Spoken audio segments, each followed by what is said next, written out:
Так, бул заквасканын эме рецептин сурагандар үчүн атай видео урок жасап жатам. Мына 1 кашык салдым, чоң кашыкта. Мен аз-аздан эле жасап атам. Негизи 100 граммга болсо 100 грамм, 25 грамм болсо 25 грамм, граммына карап кошо бересиңер. Бул кандай десем, алаги жасагандагы коюктук болот го, ошондой болуш керек. Мен отдельно жасап алам дагы, мына суудан куюп туруп.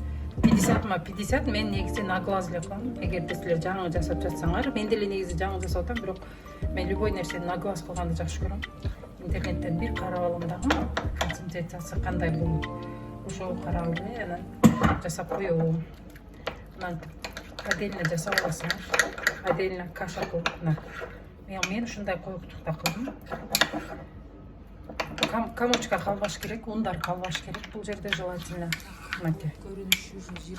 Ушуну эми мен аралаштырып коем. Ушуну эле азыркы жасалып жаткан ачыткыга жасайбыз. Бул мен экинчи ачыткым, биринчи ачыткым уже жасап мен холодильникке сактап койдум.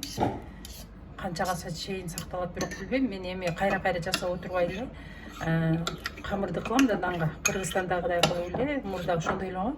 Камырдан эле чуть-чуть алып коебуз го. Ошентип алып коюп эле немеде сактайм. Холодильникте сактайм деп атам. Эми аралаштырып койдум муну. Ушуну 24 саат бою сактайбыз. Болду, ун, суу болду. Белый ундан жасасаңар болот. Кара унуңар жок болсо, мен муну атай кара унда алып келип жасадым.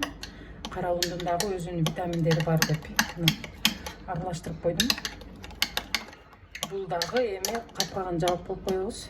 Өтө муздак эмес, өтө ысык эмес, комнатный температурада болуш керек. Мен мынтип жаап койдум. Болду. Бул тешигин дагы жабам.